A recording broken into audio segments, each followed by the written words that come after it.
नमस्कार दोस्तों, संभव क्लासेज की एक और शानदार क्लास में आपका स्वागत। मैं हूं आपका दोस्त जी आर चौधरी और मैं फिर आपके लिए एक महत्वपूर्ण और इम्पोर्टेंट टॉपिक लेकर आया हूं। जैसा कि आपने पीछे वीडियो में देखा, हम बात कर रहे थे राजस्थान की चित्रशैलियों से संबंधित एक टॉपिक को, जिसमें हमने पढ़ा था मेवाड़ की चित्रशैली और उसके अंदर हमने मेवाड़ क्षेत्र की जितनी भी चित्रशैलियाँ थी, उपशैलियाँ जो मेवाड़ शैली के अंतर्गत आती है, उन पे हमने चर्चा की। आशा कर रहा हूँ कि वो वीडियो आपके लिए कारगर होगा। जो नए सब्सक्राइबर है चैनल को सब्सक्राइब कर ले और साथ ही जो चित्रशैलियों के बारे में, मेवाड़ चित्रशैली के बारे में पढ़ना है तो लास्ट पीछे का वीडियो आप जरूर देख लें।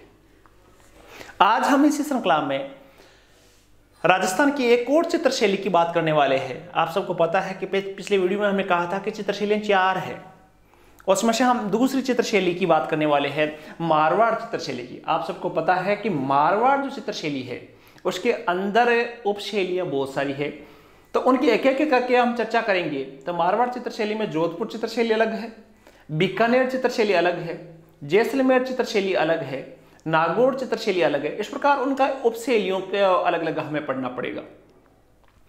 देखते हैं जोधपुर चित्रशैली कैसी थी, मारवाड़ चित्रशैली की क्या विशेषताएं थी, कैसे उसका विकास हुआ।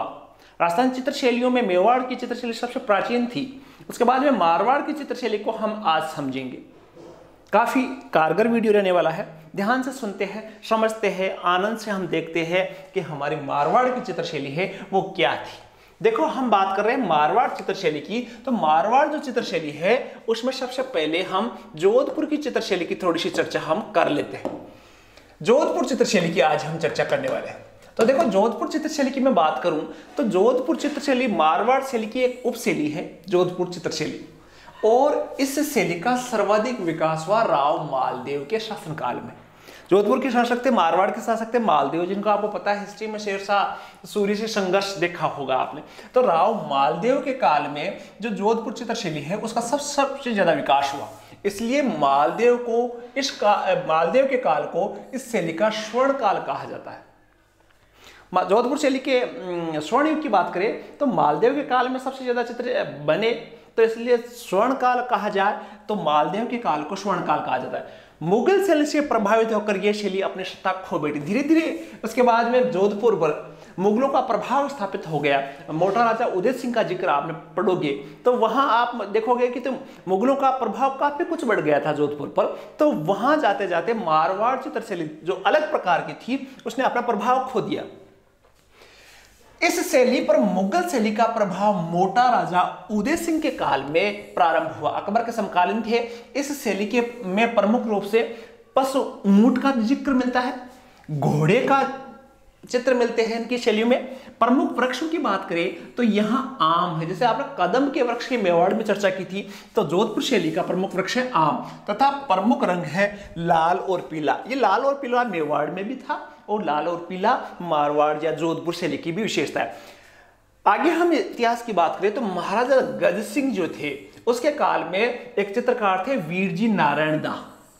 याद रख लेना, वीरजी नारायण दास किसके शासनकाल में थे? गज सिंह के शासनकाल में ने रागमाला चित्र बनाया था। ये रागमाला मेवाड़ी चित्रशैली में भी थी। 1623 में रागमाला के चित्र बनाए और ये बहुत प्रसिद्ध हुआ। रागमाला के चित्र है वो काफी प्रसिद्ध हुए। उसके बाद में बात करें गज सिंह के बाद में तो अजीत सिंह के शासनकाल में जोधपुर शैली का सबसे अधिक सुंदर और प्राणवान चित्र बने। सबसे सुंदर जो चित्र बने वो अजीत सिंह के समय बने। जोधपुर के शासक अजीत सिंह, दुर्गादास इनका जिक्र आपने पढ़ा होगा, तो हिस्ट्री में अलग से इसके बारे में चर्चा करेंगे। तो अजीत सिंह के समय सबसे सुंदर चित्र जोधपुर शैली के अंतर्गत देखने को मिलते हैं। इसके बाद में जोधपुर के एक राजा थे मान सिंह, जो कि नाथ संप्रदाय से संबंधित थे, नाथ संप्रदाय के भक्त थे। तो उनके समय इस शैली में नाथ संप्रदाय के सर्वाधिक चित्रण हुए। तो ये संत व्यक्ति थे राजा मान सिंह, नाथों से प्रभावित थे, तो इसके समय में जो चित्र बने वो नाथ शैली से प्रभावित थे। और देखो, एक और बात है, चोखा महल जो जोधपुर में है, चोखा महल मारवाड़ चित्रशैली और जनजीवन के चित्रों की अभिव्यक्ति के लिए काफी प्रसिद्ध है। चोखा महल है जिसमें मारवाड़ या जोधपुर चित्रशैली के चित्र है वो भित्तियों पर बने हुए मिल जाएंगे। तो ये सामान्य सा परिचय हमने जोधपुर शैली के बारे में पढ़ा। देखो, और हम पढ़ते हैं इस चित्र शैली में मरु के टीले, देखो कौन कौन से चित्र बने हैं, जोधपुर में है तो वहां आसपास टीलों के चित्र मिल जाएंगे, छोटे छोटे झाड़ियों के चित्र मिल जाएंगे, प्यासे कौवे की कहानी मिल जाएगी। प्यासे कौवे की कहानी आपने प्राइमरी क्लासों में पढ़ी होगी, वे कौवा है वो, तो ऐसे प्रकार के चित्र है। ढोला मारू की कहानी के चित्र आपको वहां ज्यादा मिल जाएंगे, कल्याण रागिनी के चित्र मिल जाएंगे, ऊंट का चित्र मिलेगा, हिरण का चित्र मिलेगा, चिंकारे का चित्र मिलेगा, घोड़े का चित्र मिले, घोड़े पर सवार पुरुष, और विद्युत रेखाओं सहित गोलाकार घने बादल। जब बादलों का बना होगा, बादलों की जो चित्रांकन किया गया है उसमें जैसे बिजली चमक रही है, ऐसे चित्र जोधपुर शैली में ज्यादा देखने को मिलते हैं। महिलाओं की बात करूं मैं तो इस चित्र शैली में महिलाओं के अंग और प्रत्यंगों का अंकन गठिला है। काले घने लंबे लहराते हुए महिलाओं के बाल दिखाए गए, लंबे हाथ है, पतली और लंबी अंगुलियां हैं, पतली कमर है, बादाम सी आंखें हैं। देखो ज्यादातर जो चित्र शैलियों की बात कर रहा हूं मैं, तो उनकी यदि महिलाओं का कोई चित्र बनता है तो उनकी आंखों को देखकर एक कला पारखी बता सकता है कि ये किस चित्र शैली का चित्र है।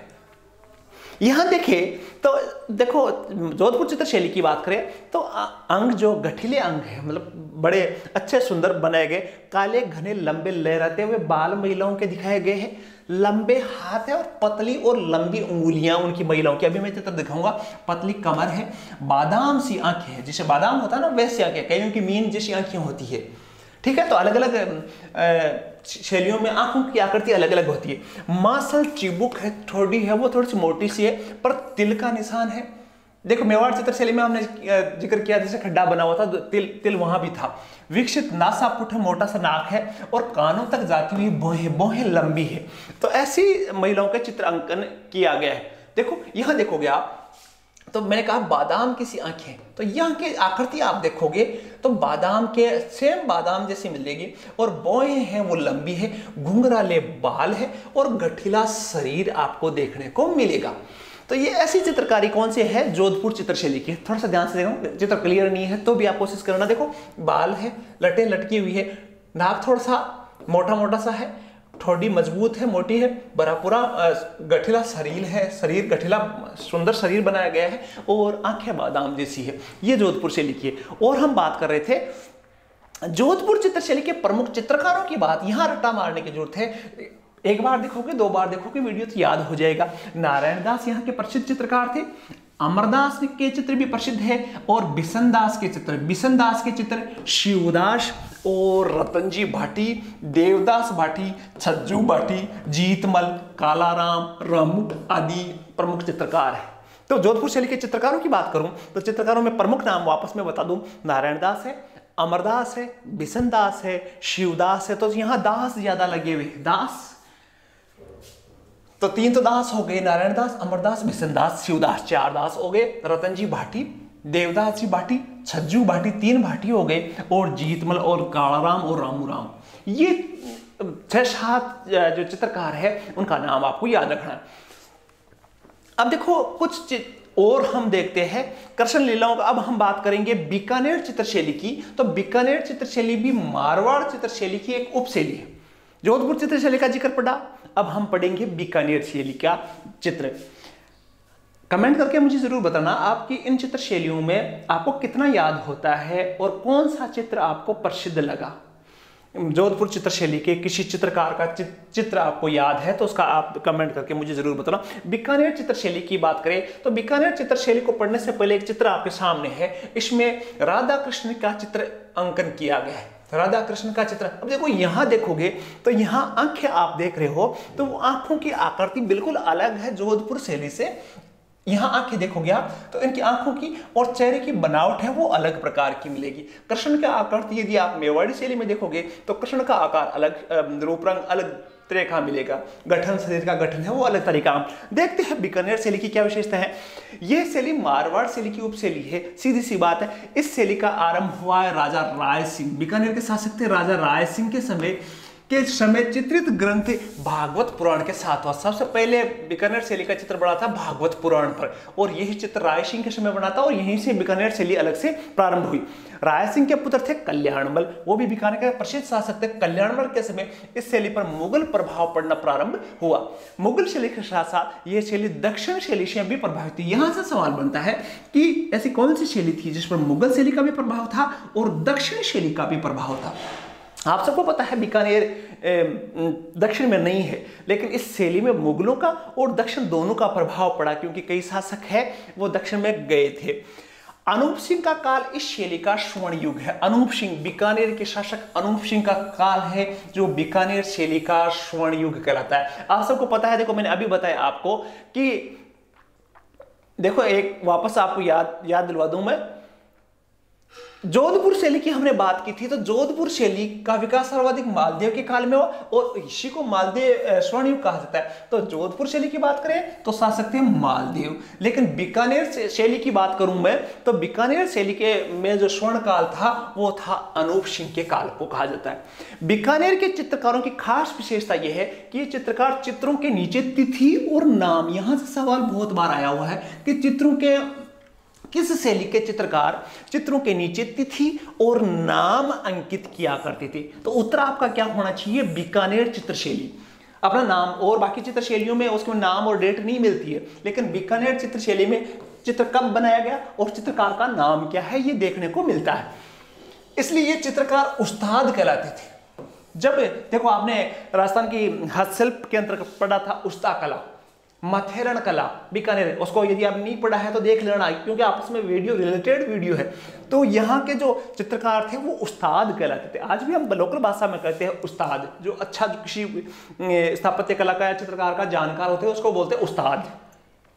तो उनको उस्ताद कहलाए। इस शैली के प्रमुख चित्रकार थे रामलाल, शुकुद्दीन, अली रज्जा, हसन, राय सिंह, रुकुद्दीन। ज्यादातर मुस्लिम जो थे शाह मोहम्मद, उस्ता और आसिर खान, मुन्नालाल, मुकुंद आदि प्रकार। ज्यादातर जो बीकानेर शैली के चित्रकार थे वो मुस्लिम थे, कुछ जरूर थे रामलाल, मुन्नालाल और मुकुंद जैसे कलाकार उस्ता हिंदू भी थे। ये चित्रकार मुख्य थे उस्ता परिवार और मथेरणा परिवार से संबंधित है। दो कलाएं आपने पढ़ी, उस्ता कला और मथेरण कला, तो वो बीकानेर से संबंधित है और मथेरण परिवार से संबंधित है। मथेरणा परिवार पारंपरिक जैन मिश्रित राजस्थान शैली के चित्र बनाते हैं। जो मथेरणा परिवार थे वो जैन से प्रभावित थे, बाकी उस्ता परिवार मुस्लिम ज्यादा थे, तो मुसलमानों से संबंधित ज्यादा उनके चित्रों में जैन धर्म का बोलबाला नहीं था। उस्ता परिवार मुगल शैली के चित्र बनाने में कुशल थे। मैंने कहा था ना कि उस्ता कला मुगल शैली से मतलब मुस्लिम शैली से प्रभावित थी, जबकि जो मथेरण परिवार था वो किससे प्रभावित था, जैन मिश्रित राजस्थान शैली से प्रभावित था। थोड़ी सी बीकानेर शैली की और हम बात करें, इस शैली के चित्रित ग्रंथ 12 मासा का चित्र, 12 मासा का मतलब अलग अलग 12 महीनों में अलग अलग जो ऋतुएं आती है, अलग अलग सौंदर्य जो धरती पर बिखरता है उसके चित्र होते हैं। तो 12 मासा भागवत गीता, भगवत पुराण, राग रागिनी, कृष्ण लीला, शिखर महफिल, सामंती वैभव के दृश्य ज्यादातर देखने को मिलते हैं। जैसे मैंने चित्र शुरुआत में भी दिखाया था कि बीकानेर चित्र शैली है उसमें भागवत कथा से संबंधित, कृष्ण लीलाओं से संबंधित चित्र देखने को ज्यादा मिलते हैं। ऊंटों के खाल पर चित्रित अंकन कर उस्ता कला कहलाती है। इसको पहले इसके देखना है, उस्ता कला के बारे में डिटेल से आपको पढ़ना है तो इससे पीछे का वीडियो है जिसका डिस्क्रिप्शन में मैं आपको लिंक दे दूंगा, तो उसको देखना। उस्ता कला कहलाती है। बीकानेर चित्रशैली में प्रमुख पशु ऊंट और घोड़ा है। तो मारवाड़ चित्रशैली में भी, जोधपुर चित्रशैली में भी ऊंट और घोड़ा था।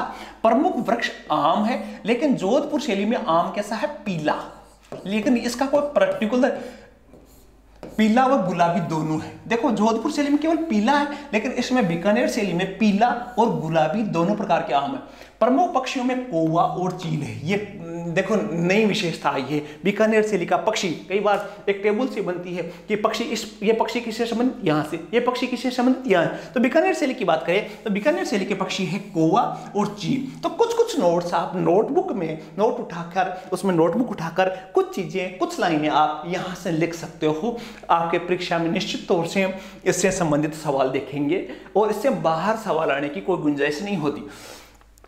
इस चित्र शैली में महिलाओं की बात करें तो लंबी नाक, देखना, पतले अधर, होठ पतले हैं, उन्नत ग्रीवा, गर्दन लंबी है, आंखें कमल ये के समान या मृगनयनी, मृग के समान है। आंखें देखो इनकी अलग से, देखो आपस में आपको दिखाऊं, ये चित्र में दिखाऊं तो आंखें हैं जैसे कमल के पत्ते होते हैं ना, वैसे इनकी आंखें हैं, कमल नयनी बोलते हैं जिनको, तो कमल के समान है।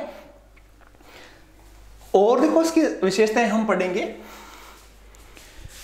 तो आंखें कमल के समान है या मृगनयनी, मृग के समान है, तंग चोली, घेरदार घाघरा और पारदर्शी ओढ़नी, मोतियों के आभूषण, अलंकार बाहुल्य है। इसमें ज्यादातर देखे तो बीकानेर शैली में जो चोली है वो तंग चोली मिलेगी आपको, घेरदार घाघरा मिलेगा और ओढ़नी पारदर्शी मेवाड़ की तरह पारदर्शी मिलेगी और मोतियों के आभूषण मिलेंगे।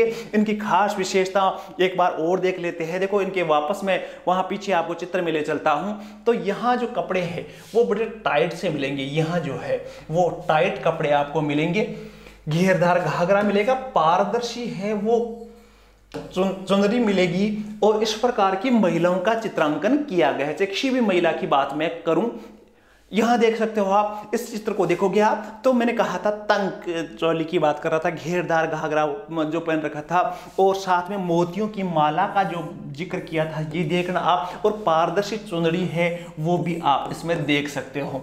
आंखों का देखो आकार, फिर मैं बता रहा हूं, आंखों का आकार है जैसे कमल के पंखुड़ियां हो, तो वैसे इसकी आकृति देखने को मिलती है।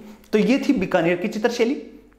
महिलाओं का चित्र आराम से देखकर, इनकी आंखों की आकृति देखकर आप अंदाजा लगा सकते हो। यदि आपने ढंग से वीडियो देखा है तो आपके सामने 5 चित्र महिला के रख दीजिए जो राजस्थानी चित्रशैली से बने हुए हैं, तो उनको आराम से आप पहचान लोगे कि ये फलाना चित्र है, वो इस शैली में बना हुआ है।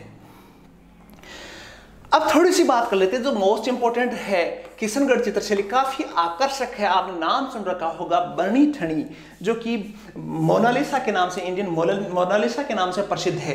किशनगढ़ शैली का चित्र है, काफी सुंदर, काफी आकर्षक, काफी अच्छी शैली है। इसके बारे में थोड़ी सी हम डिटेल पढ़ लेते हैं। यह शैली कांगड़ा और ब्रज शैली से प्रभावित, साहित्य से प्रभावित है। देखो जैसे बीकानेर शैली के बारे में पढ़ा हमने तो मुगल शैली और दक्षिण शैली से प्रभावित थी, वैसे ही किशनगढ़ शैली की बात करें तो कांगड़ा शैली और ब्रज साहित्य से प्रभावित शैली है। ब्रज साहित्य का मतलब है कि कृष्ण के चित्र इसमें ज्यादातर देखने को मिलते हैं। इसका उद्भव की बात करें तो इस मानसिंह के समय हुआ, किशनगढ़ के राजा थे मानसिंह, उनके समय हुआ। यह शैली मारवाड़ शैली की ही उपशैली है और इस शैली में सर्वाधिक चित्र कागज पर चित्रित है, इसलिए इसे कागजी शैली भी कहा जाता है। ज्यादातर इनके दीवारों पर चित्र नहीं मिलते हैं, सारे के सारे लगभग चित्र है वो कागजों पर बने हुए हैं, तो इसलिए इसको कागजी शैली के नाम से भी जाना जाता है। इस शैली का सर्वाधिक विकास नागरीदास या जिनका मूल नाम था सावंत सिंह, उनके समय में हुआ और सावंत सिंह स्वयं एक अच्छा चित्रकार था तथा सावंत सिंह का वैष्णव धर्म से अटूट विश्वास था और सावंत सिंह भगवान श्री कृष्ण को मानते थे और उन्होंने नागरीदास नाम से चित्रकारी वो करते थे और उनका मूल नाम था सावंत सिंह। तो ये काफी प्रसिद्ध व्यक्ति थे किशनगढ़ शैली के। सावंत सिंह अटूट प्रेम में विश्वास करता था और उन्होंने, सावंत सिंह की पत्नी का नाम था रसिक प्रिया, नाम याद रखना, सावंत सिंह की पत्नी का नाम था रसिक प्रिया, और जो सावंत सिंह के लिए सदा सजी दजी और बंठन कर रही थी।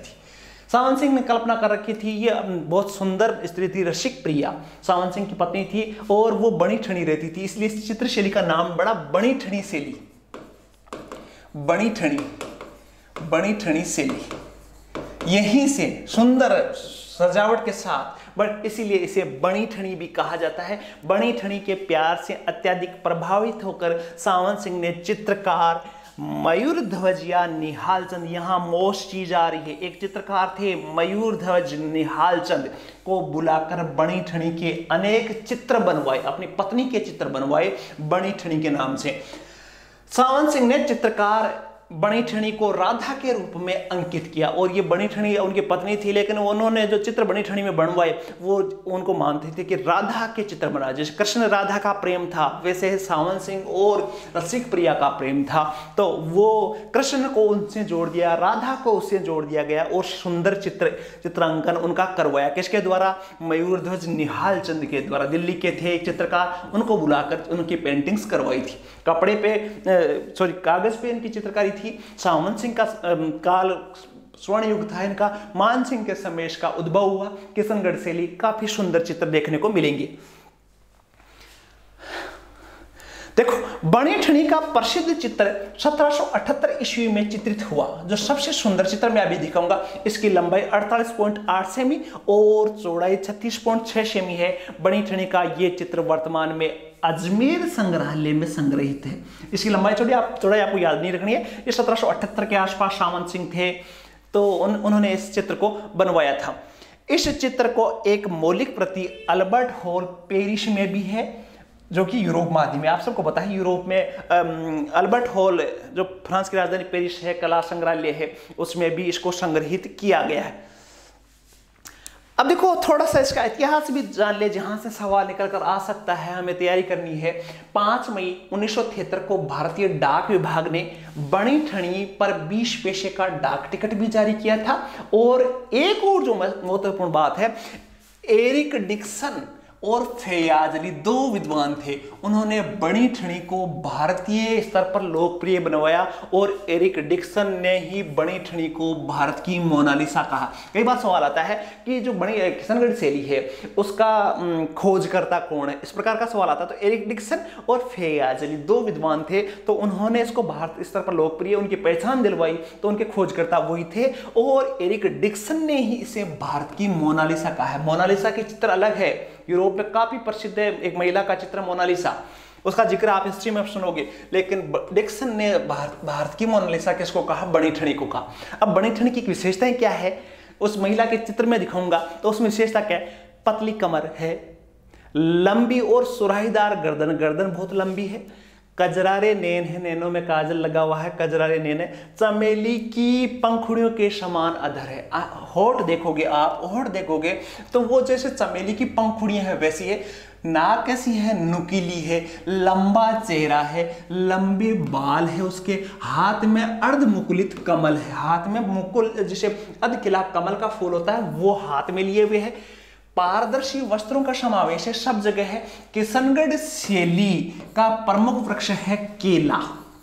केले का हर एक में, जैसे जोधपुर शैली में आम का देखा, बीकानेर में आम देखे, ठीक है, मेवाड़ शैली में भी आपने बहुत सारे वृक्षों की बात की।